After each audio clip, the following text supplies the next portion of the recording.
Ok, bonjour, bonsoir, je ne sais pas l'heure à laquelle vous regarderez cette vidéo. C'est encore et toujours Olivier Dunette, en direct de Magic the Gathering Arena, Magic l'Assemblée Arena en français. J'espère que vous allez bien. Nous sommes le jeudi 11 décembre, il est 19h53 exactement. J'ai envie de jouer à Magic, je rentre à la maison. Voilà. J'ai envie de jouer à Magic comme tous les jours. J'ai un nouveau deck très sympa, le deck Ange Ultime. C'est un deck, c'est deux decks en un. C'est un deck de 60 cartes avec des anges inclus dans un deck de 250 cartes. Donc c'est un double deck, on va appeler ça un double deck. Donc ça a l'avantage des decks de 60 cartes où on peut jouer les cartes qu'on connaît assez régulièrement. Et l'avantage d'un deck de 250 cartes, à savoir que chaque partie est unique. Voilà. Donc ça combine la sécurité et le plaisir de l'inconnu. Voilà. Donc on attend serveur, ça c'est classique. J'espère que vous allez bien, que vous avez passé une bonne journée, ou que vous allez passer une bonne journée si vous me regardez demain matin. J'espère que tout va bien pour vous, la famille, les amis, les études, le travail, France Travail. Donc on va jouer.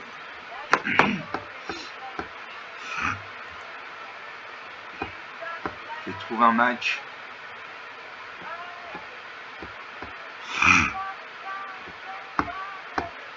Est-ce qu'on joue contre le bot de Magic encore? Ou est-ce qu'on joue en intemporel contre un jeu en main? Allez, on va tester le bot, on va tester le deck encore contre le bot de Magic. Donc mon deck Ange Ultime avec 34 anges. Plus 150 cartes de spéciales et puissantes. Donc toujours Sparky d'un côté, l'intelligence artificielle de Magic, Lightning Wave de l'autre, retourne le serviteur. Et je commence avec 3 terrains la machine, je commence avec 3 terrains. Non, l'adversaire joue en premier. Tant pis. J'ai 2 plaines, donc 2 mana blancs. J'ai jeune pays d'art pour 2 mana en blanc, une de 2. Sacrifier cette créature, détruire un champion ciblé. Pour 3 mana dans 1 blanc, j'ai brigadier inspirateur, une de 1 vol. Cette créature, quand cette créature arrive, vous gagnez un point de vie, piochez une carte. Pour 5 mana dans 1 de blanc, j'ai l'irable venant. Une vol, initiative, gain de vie. Les autres anges contrôlés gagnent +1/+1 et ont le gain de vie. Pour 3 mana, dont 1 en rouge et au moins un blanc, j'ai appel de la lance de guerre. Les créatures contrôlées gagnent +1/+1. À chaque fois qu'une créature contrôlée arrive, cet enchantement inflige une blessure à chaque adversaire. J'ai l'hydronénamus pour 3 mana, dont 1 vert. Une 0/0 piétinement. Cette créature avec un marqueur +1/+1 sur elle, donc c'est une 1/1 à la base. Et touche terre. À chaque fois qu'un terrain contrôlé arrive, doubler le nombre de marqueurs +1/+1 sur cette créature. Donc cette créature est une 1/1. Et à chaque fois qu'un terrain va arriver, elle va doubler ses stats. Donc elle va passer de 1/1 à 2/2, puis de 2/2 à 4/4, puis de 4/4 à 8/8, puis de 8/8 à 16/16, puis de 16/16 à 32/32, puis de 32/32 à 64/64, etc. C'est une carte très puissante, fragile au départ parce que c'est une 1/1, mais très puissante. J'essaye mon Larcer. Larcer pas d'une forêt, donc il a un deck monochrome vert. Sparky utilise l'intelligence artificielle de Magic, n'utilise que des decks monochromes. Moi j'ai carte blanche, je joue la mana blanche. Larcer invoque le mystique des cibles, une 1. Je pose une deuxième plaine.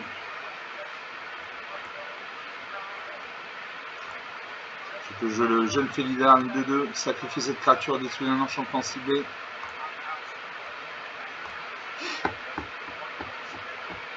Larcer pénètre une forêt, il invoque un deuxième mystique des cibles. Est-ce qu'il va m'attaquer? Il m'attaquait ça à 1. Je bloque un à 2 en espérant qu'il ne booste pas sa créature. Il booste sa créature. Sa créature passe à 2/2, nos 2 créatures meurent. Ça c'est Magic. Sparky utilise souvent cette tactique. Il attaque avec une carte faible, donc on bloque. Et là il gonfle les stats de sa créature. Donc c'est un coup classique de Sparky. Moi je fais jouer le brigadier inspirateur, une 2. Quand cette créature arrive, vous gagnez un point de vie, piochez une carte. Donc je gagne un point de vie, je pioche Vivian Red, un Planeswalker. Larcer pose le chagoutier généreux, une 1/2, il pioche une carte. J'ai une morceau enragée, il détruit ma 2-1. Moi je pose une forêt. Je minerai de la mousse. Donc une 1-1. Narcin va clinique affectueux, il va se battre contre ma 1. Voilà, ma 1 meurt. Dommage. Il m'a attaqué sans chaque gouttière. Je suis généreux. 20 partout. Je pose une montagne. Je l'irable venant. Vivian Red. Vivian Red. Regardez les 4 cartes du sud de la bibliothèque. Vous pouvez révéler une carte de créature ou de terrain. Mettez-la parmi elles et la mettre dans votre main. 3 points malins, détruire une cible, artefact, enchantement ou créature avec le vol. Et pour 8 points malins en moins, vous gagnez un emblème avec des créatures contrôlées, gagne plus de plusieurs en la vigilance. J'ai joué l'irable venant, une 5-5 vol, initiative lien de vie. Les étranges contrôlées gagnent plus en en le lien de vie. Donc le lien de vie, ça veut dire que quand une créature qui a le lien de vie inflige X dégâts à mon adversaire, je gagne X points de vie. Donc dans le cas de l'irable venant, quand elle crée 5 points de dégâts à mon adversaire, je gagne 5 points de dégâts. Je gagne 5 points de vie. Ah moi, je peux jouer, hop. Je joue l'appel de la meneuse de guerre. Les créatures contrôlées que vous contrôlez gagnent plus 1 à chaque fois qu'une créature que vous contrôlez arrive. Cet enchantement inflige une blessure à chaque adversaire. Donc ma 5-5 devient 6-6. Je peux jouer la croisée d'Odric. La force et endurance de la croisée d'Odric sont chaque inégal nombre de créatures contrôlées. J'ai 2 créatures, donc ma croisée d'Odric est une de 2. J'attaque à ma 6-6. En face, elle a le vol. En face, c'est un niveau ni à portée, il ne peut pas bloquer. Donc 26 à 13. 13 points d'écart. J'ai le lien de vie. J'ai gagné 6 points de vie. Narcin m'attaque et ça 4-4. Je ne bloque pas. 22 à 13. 9 points d'écart. Je pose une plaine. Je joue Vivian Red.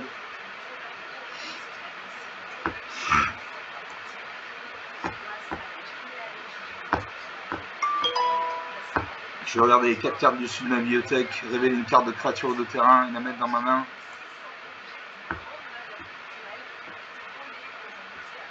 J'ai une plaine, élan bassin du crépuscule, Tolsimir, Éclat de lumière, Tolsimir une 3-2,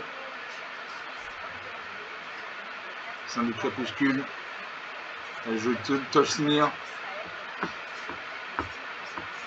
j'attaque avec 2 créatures, ma 6-6 passe serait là le vol, voilà, 28 à 4, 24 points d'écart, c'est difficile pour lui de revenir, 6 points de dégâts, 22 à 4, 18 points d'écart. Je vais Sigarda, Fontaine de Bénédiction, une 4-4 vol. Les autres permanents contrôlés en la défense alémanique. Vous pouvez regarder la carte dessus de la bibliothèque à tout moment. Vous pouvez jouer des sorts d'ange et des sorts d'humains depuis le début dessus de votre bibliothèque. J'ai Tolsimir, lumière de minuit, une 3-2 l'anolique. Quand Tolsimir arrive, créez vos jarres, Rodin des Marèmes, un jeton de créature légendaire 5-5 verte et blanche avec loup, avec le piquement. À chaque fois qu'un loup contrôlé attaque, si Tolsimir a attaqué pendant ce combat, une créature qui sera contre le bloc ce loup pendant ce combat si possible. Allez, j'ai joué Tolsimir, je vais créer un jeton 5-5 loup. Il devient 6-6 grâce à l'appel de la menace de guerre. Je vais activer Vivian Red.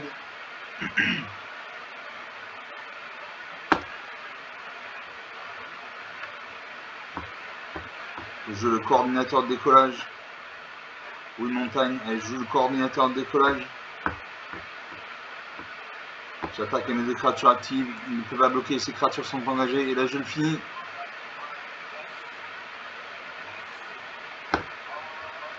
Voilà, 28 à moins 4, 32 points d'écart. 9 minutes de jeu depuis le début de cette vidéo. J'ai eu de la mana, j'ai des bonnes cartes. J'ai eu l'Arbre Blanc, une 6-6. J'ai eu Croisé d'Odric, une 5-5. Tolsimir, une 4-3. Un jeton Roger, Odeur des Marènes. Rien à dire. Donc une partie jouée, une partie gagnée. On va faire une deuxième partie.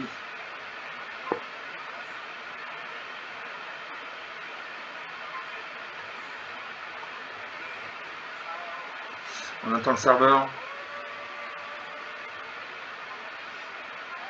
On va jouer toujours mon deck Ange Ultime contre le bot de Magic.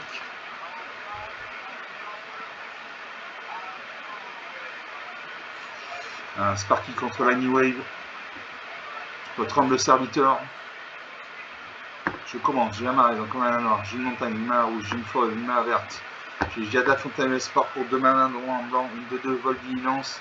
Chaque autre ange que vous contrôlez arrive à être sur lui, un marqueur +1/+1 supplémentaire pour chaque ange que vous contrôlez déjà.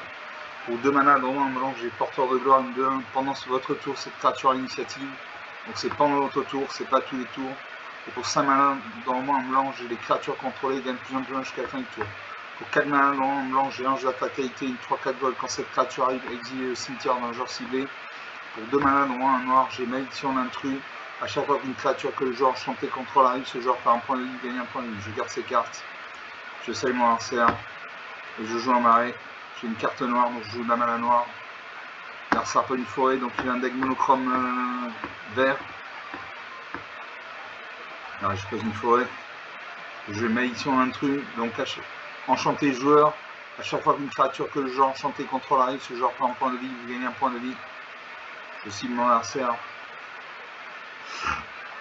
Il ne sera pas une deuxième forêt, il invoque le mystique des signes, je gagne un point de vie, il perd un point de vie. Je pas une montagne. Il ne sera pas une troisième forêt, il invoque un deuxième mystique des signes. Je gagne un point de vie, il perd un point de vie, 22 à 18. Il invoque le garde arboricole. 23 à 17. Je pas une forêt. Je ne peux pas jouer mes cartes s'il me manque de la mana. Marfin invoque le ballot de grandant, une 4-4. Je gagne un point de vie, il perd un point de vie. Il invoque la caractéristienne, une 1. 25 à 15. Il m'attaque avec celle de 2. 23 à 15. La partie commence. Je ne peux pas jouer mes cartes s'il me manque de la mana. Il me faut la mana blanche, la mana rouge, la mana noire.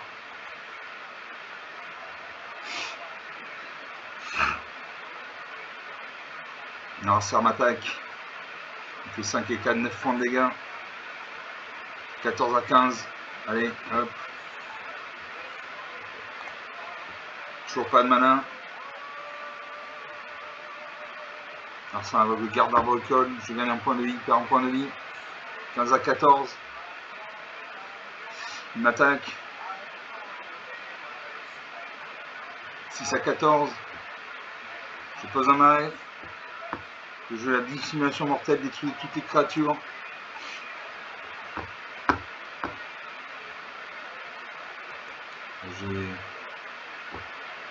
On annule. Dissimulation mortelle. Voilà. Donc je détruis toutes ces créatures. On revient avec un champ de bataille vierge. Alors ça invoque le garde arboricole de 2. Je gagne un point de vie, il perd un point de vie. 7 à 13.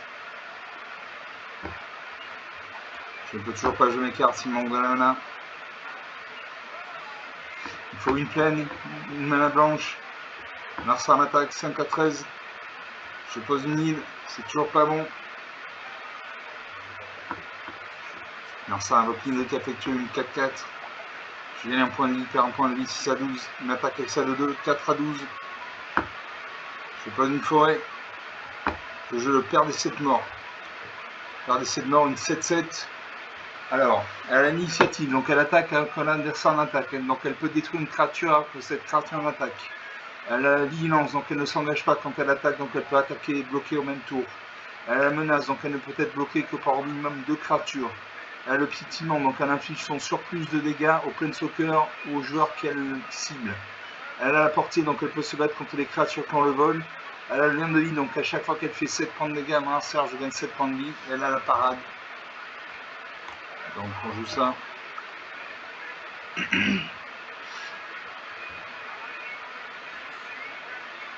Narsa m'attaque. Je bloque sa 4-4 avec ma 7-7 en espérant qu'il ne boosté pas sa créature. Non. 9 à 12. Je ne peux toujours pas jouer mes cartes, je manque de mana. J'attaque avec ma 7-7. J'ai le lien de vie, donc je gagne 7 points de vie. 16 à 5, 11 points d'écart. La partie est relancée. Je le bon morceau. Pour un d'assaut, à chaque fois d'une créature de force inférieure ou égale à 2, contrôler attaque. C'est enchantement inflige une blessure au joueur open soccer que cette créature attaque. Donc une bonne carte. Même si je n'ai pas de carte de force inférieure ou égale à 2. J'attaque ma 7-7. Il doit bloquer sinon il meurt. Il meurt. Voilà, ça c'est une erreur grossière. Un joueur humain aurait bloqué. Sparky n'a pas bloqué et a perdu la partie. 23-2, 25 points d'écart. 15 minutes de jeu depuis le début de cette vidéo. Donc sur 2 parties jouées. 2 parties jouées, 2 parties gagnées, il me semble. On va lancer une troisième partie.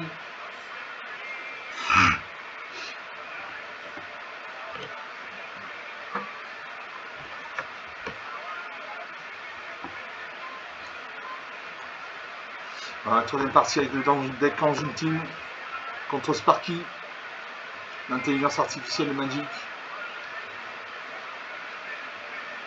Alors vous avez vu, Sparky fait des erreurs tactiques parfois qui coûtent la partie. Là, un joueur humain aurait agi différemment et serait resté dans la partie.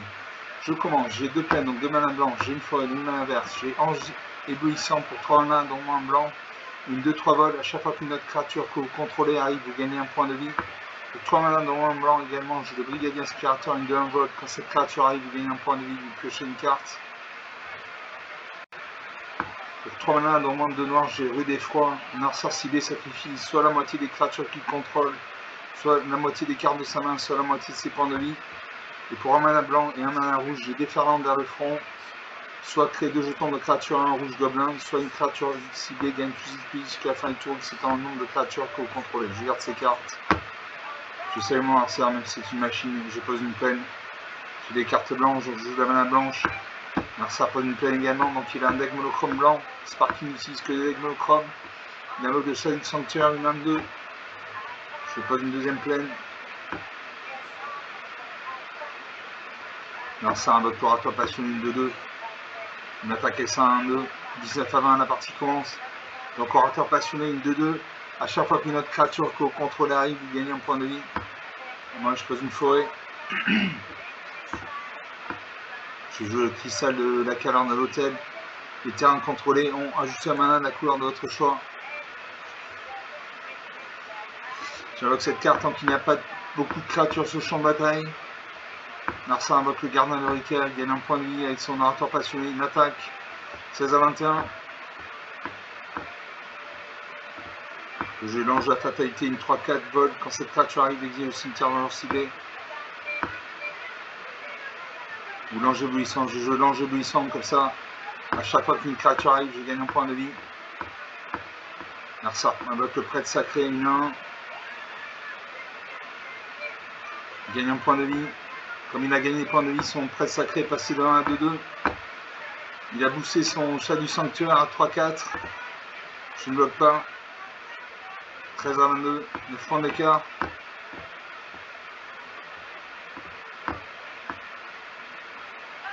Le jeu le remède souillé. Si un adversaire devait gagner des points de vie, ce joueur perd autant d'un point de vie à la place.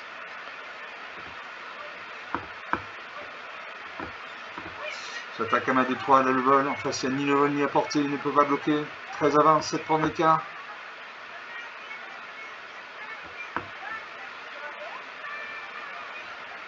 Ça gagne 4 points de vie. 13 à 15, la partie est relancée. 4 à 15, 11 points d'écart. Je pose un arrêt. Je Valkyrie, porte faveur, une 4-4. Vol, initiative, 1 de vie. Main forte, quand cette créature arrive sur le champ de bataille, mettez un marqueur plus important sur une créature ciblée. Si c'est une autre créature, elle acquiert également les capacités imprimées sous celle-ci jusqu'à la fin du tour.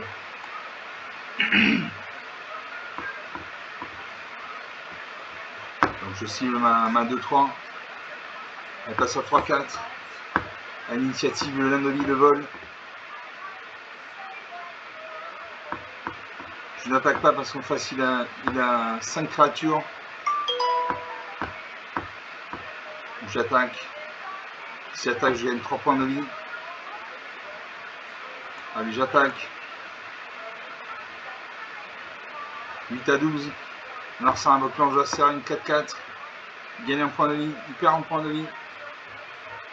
Je pose une île. Je joue la rue d'effroi.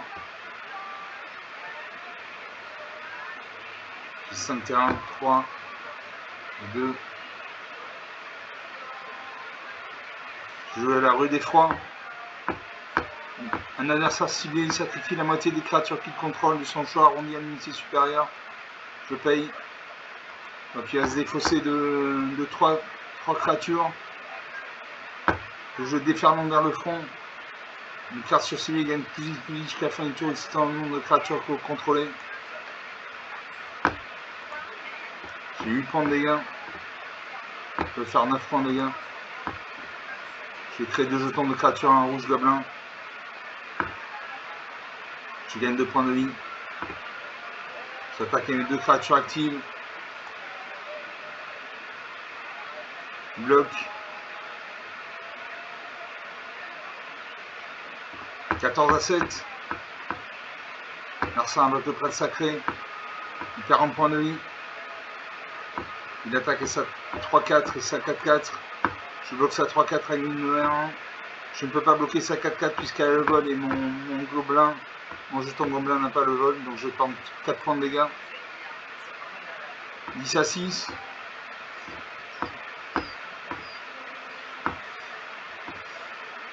Je joue un brigadier inspirateur, une 2-1 vol. Quand cette créature arrive, il gagne un point de vie, piocher une carte. Blanche la fatalité. 4 et 3, 7. On ne peut pas jouer les deux. Je joue le brigadier inspirateur, une 2-1, vol. Quand cette créature arrive, il gagne un point de vie, piocher une carte. Donc ça c'est très bien. Je pose une forêt. Je lance la fatalité, une vol, 3-4. Quand cette créature meurt, exile au cimetière vengeur ciblé. Je signe mon harcèlement. Le cimetière c'est là où vont les cartes quand elles meurent. Il y a des cartes comme les cartes noires qui permettent de récupérer des cartes depuis le cimetière. J'attaque à ma 4-4. L'initiative 1 de vie. Je gagne 4 points de vie. 15-2, 13 points d'écart. La partie est relancée. Je joue match CS Clinquant. Donc match CS Clinquant, il y a un vol. A chaque fois que vous piochez une carte, mettez un marqueur plus important sur cette créature. Et je joue le menu du combat. J'ai créé un jeton de créature de blanc chevalier. Une créature ciblée gagne plus 0 plus 4 jusqu'à la fin du tour. Et sur une créature ciblée de force supérieure égale à 4, vous gagnez 4 points de vie. Je gagne 4 points de vie. 19-2, 17 points d'écart. J'attaque à ma 4-4. Il doit bloquer sinon il meurt. Comme j'ai l'initiative, vous voyez, sa créature est morte alors que la mienne a survécu. Si je n'avais pas eu l'initiative, ma créature serait morte.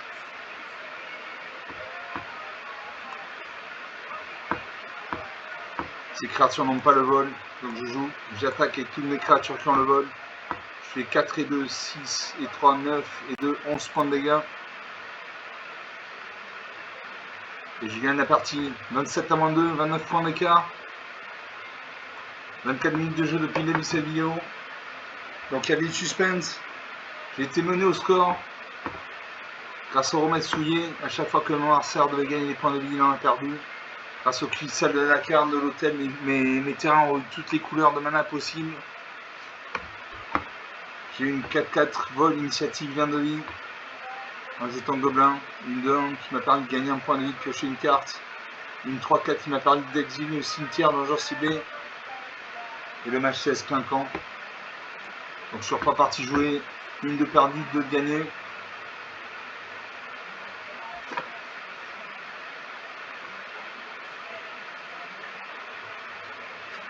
On va rester là pour maintenant, pour cette vidéo. J'ai des choses à faire. Donc on va rester là. J'espère que vous avez apprécié ces 3 parties intéressantes. Il y a du suspense. Il y a du suspense à 2 reprises. J'ai été mené au score et je suis revenu. Donc je suis très content. J'espère que vous avez apprécié ces parties. Comme d'habitude, vous pouvez lâcher des pouces bleus, des j'aime, des likes. Vous pouvez mettre des commentaires. Vous pouvez parler de la chaîne autour de vous si vous pensez que ça peut intéresser quelqu'un. Je vous salue, je vous remercie d'avoir regardé cette vidéo. Je vous dis à très bientôt. Ciao.